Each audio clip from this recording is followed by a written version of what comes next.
On Earth, an unknown virus arrived and it turned everyone into zombies. Zombies that only thought of their hunger for human flesh, and they gained horrible impulses to kill everyone. But in a world with superheroes, you get superpowered zombies, and they proceeded to eat everyone on Earth. And then Galactus came, so they ate him too. Granted, now with the power cosmic, the zombies that were once superheroes, Spider-Man, Giant Man, Wolverine, Hulk, Luke Cage, and Iron Man all left the planet in search of more food. It has now been decades since the Marvel zombies left Earth on an intergalactic journey, and they stand at the edge of the galaxy with new friends, and every living thing in the universe has been eaten. Giant Man turns to his zombie brothers and he tells them, "This is it. We ate everything." And Thanos tells everyone, "This is Hulk's fault. He eats twice as much." So Hulk hits Thanos' zombie's head so hard that it explodes into pus and guts. Giant Man then turns to the other zombies. "We ate everything in this universe, so it's time for us to explore the multiverse. And in order to do that, we'll need to go to Reed's teleporter back on Earth. It's time to go home." But back on Earth, there are survivors. We find this out as a young boy finds the head of Hawkeye, left there to rot for decades. He begs the young boy to save him, bring him elsewhere. He won't bite, he promises. You see, when the zombies were eating all of Earth, a few survivors were on Asteroid M, and once they deemed the Earth safe to live again, they went home. Being the only surviving leader, Black Panther was placed in charge of what would now become known as New Wakanda.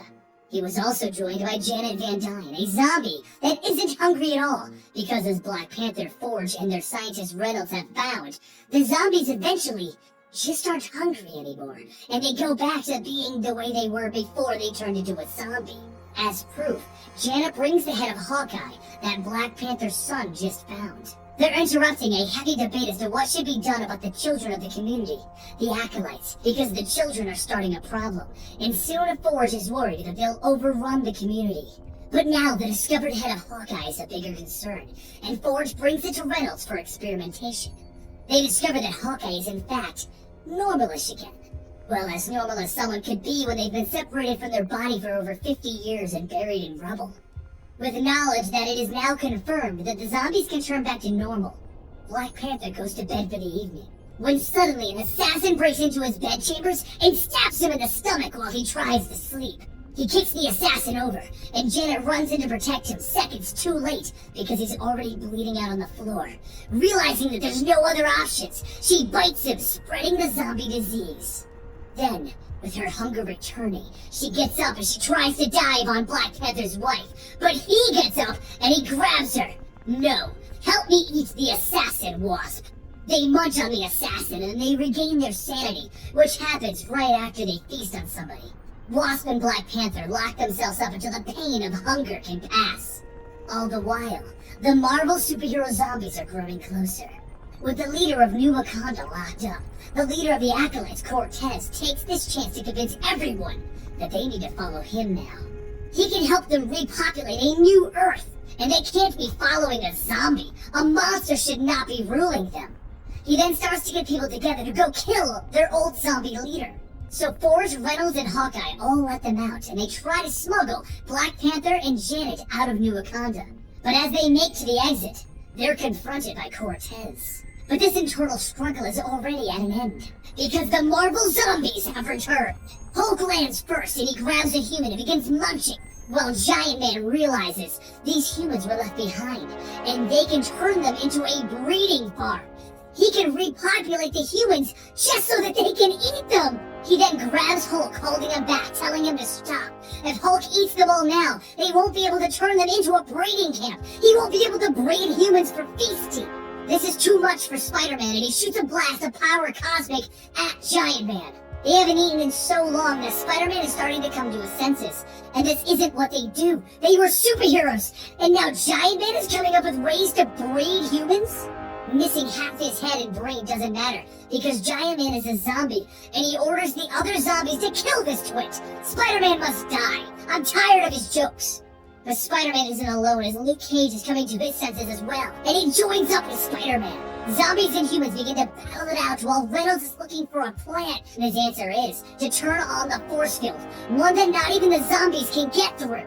He turns it on, cutting Luke Cage in half and taking off the leg of Giant Man.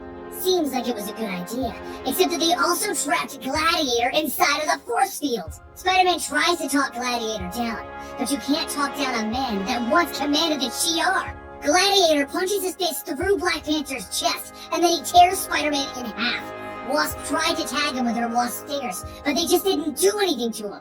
Everything seemed doomed until someone stomped on Gladiator's head using some of Iron Man's old armor. Using it as a distraction, Spider-Man and Luke Cage both blasted Gladiator with the power cosmic, killing him by destroying his head. The man in the Iron Man armor takes his helmet off and reveals to Iron Man that it was forged. He raided Stark Industries and improved on all of the armor. Oh, and he made this force field. They won't be getting in here anytime soon. So Giant Man turns to his fellow zombies. Whatever, we didn't come here for this. Let's go for the reason we're here. They then leave the humans there and they take off for the Baxter building. Forge takes all of the zombies inside, where he staples Spider-Man's body back together, gives Luke Cage some new legs, reattaches Wasp's head, and they tie down Bruce Banner to keep him from changing back into the Hulk. Cortez then walks in demanding Forge hand over all of the zombies so that he can kill them. Forge refuses. They just saved mankind, and they aren't trying to eat anyone right now, so why are you trying to mess with them? So Cortez begrudgingly leaves them, and Black Panther turns to Spider-Man. Why did they come back, Spider-Man? He explains that they came for food. It's what they're always looking for. But their plan was to go to the Baxter building and get the multidimensional teleporter. Forge just laughs at that, though, and tells everyone to follow him. They'll get a kick out of this. Apparently, he went to the Baxter building years ago and got the multidimensional teleporter. He just can't get it working. But here it is. And as he's explaining that, Giant Man figures it out for himself back at the Baxter building, and he tells his fellow zombies it's time for them to go back to the last bastion of humanity. The zombies all return to the force field wall to find Black Panther and all of the other zombies inside waiting for them. What is this? Giant Man asks, and Black Panther tells him, we have a deal for you. We'll let you use the multidimensional teleporter if you promise not to harm anyone and just leave. Giant Man and Iron Man are in shock. Okay, deal. But as the force field lowers, they charge out ready to fight, and Reynolds turns on the force field, locking everyone outside of the area. This ends now, Black Panther shouts as they begin fighting it out. Iron Man did manage to get inside, though, and he goes right for the control room. But it's there that he finds quite a few people standing between him and the room. Everything seems to be going perfectly, except that they had Bruce Banner unconscious for the first attack, and he's now gotten himself free, and he's hungry.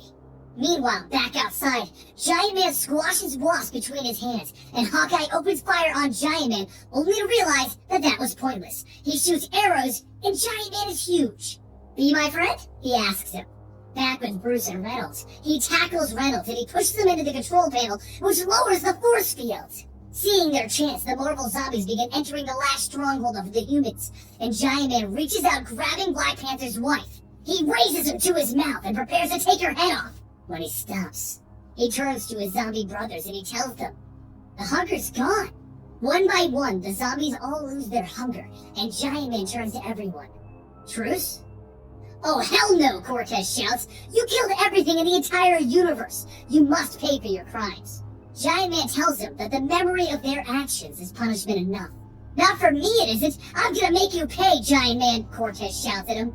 But Forge stops him. You can't hurt them. They don't feel pain.